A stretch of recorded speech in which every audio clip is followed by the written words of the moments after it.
l'amusement n'a pas duré longtemps. Le lendemain matin, mes parents ont fait irruption dans l'appartement d'Easton avec plusieurs policiers. Ils m'ont serré dans leurs bras et ont pleuré pendant un moment, mais ensuite, ils étaient furieux. « Pourquoi tu nous as fait peur comme ça? Nous n'avions aucune idée de ce qui se passait. »« Désolée, mais vous m'avez tous deux mis à la porte et vous m'avez négligé pendant 6 mois. J'avais besoin de vous donner une leçon. »« Nous donner une leçon? Violette, nous savons que cette situation n'est pas parfaite et que nous ne t'avons pas accordé assez d'attention. Mais disparaître comme tu l'as fait, c'est un comportement de fou. Viens avec nous tout de suite. » Après cela, maman m'a laissé revenir à la maison, mais elle me surveillait comme un chien. Sophie a même suggéré que je ne devais pas quitter la maison sans qu'elle m'escorte, et mes parents étaient d'accord.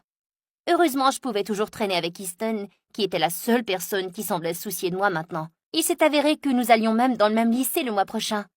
Le premier jour de ma 9e année, j'étais en cours de gym quand Easton a commencé à courir à côté de moi. « Wow, on dirait que tu vas t'évanouir. Tiens, prends un peu de mon eau. »« Oh mon Dieu, c'est évident !»« Ne t'inquiète pas, tu es toujours aussi belle, même si tu es trempée de sueur. » Easton m'a souri pendant que je buvais son eau et je me suis sentie un peu faible dans les genoux. Et pas seulement parce que j'étais fatiguée. J'ai vu Sophie me lancer un regard furieux en faisant son jogging, mais je m'en fichais. Au fil des mois, Easton et moi sommes devenus de plus en plus proches. Et chaque fois que Sophie était méchante, il me défendait toujours. « Tu peux te moquer de la robe de Violette autant que tu veux, mais c'est elle qui a reçu une invitation à la fête, et pas toi. » Secrètement, j'avais le plus gros béguin pour Easton. Mais j'étais bien trop effrayée pour le lui dire. J'étais juste reconnaissante d'avoir un meilleur ami. C'était épuisant de vivre avec une brute 24 heures sur 24.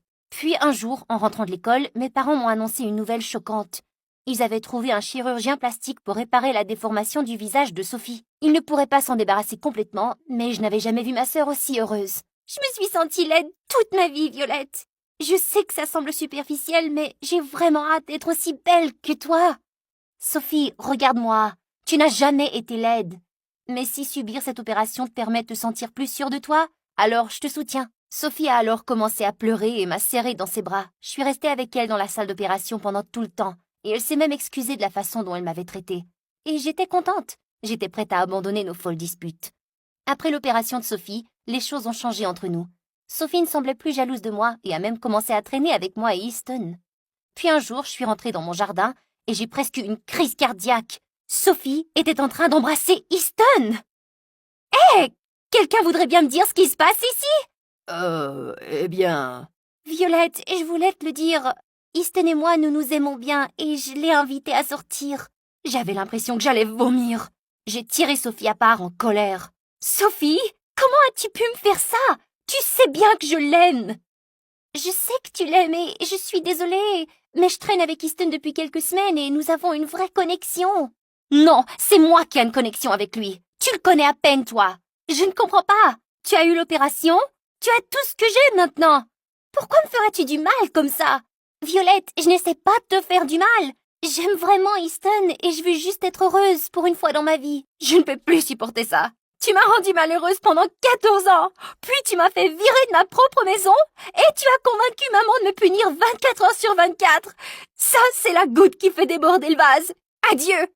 Je suis alors partie en trombe et j'ai bloqué Easton sur tous les médias sociaux. Il n'a cessé de m'appeler pour s'excuser et me dire que le fait qu'il sorte avec Sophie ne changerait rien à notre amitié. Mais j'ai refusé de lui parler totalement. Le lendemain à l'école, j'ai décidé qu'il était temps de prendre une revanche tardive. La première chose que j'ai faite a été d'attacher un seau de peinture à la porte de la cafétéria. Et quand Sophie et Easton sont entrés, la peinture les a éclaboussés de toutes parts.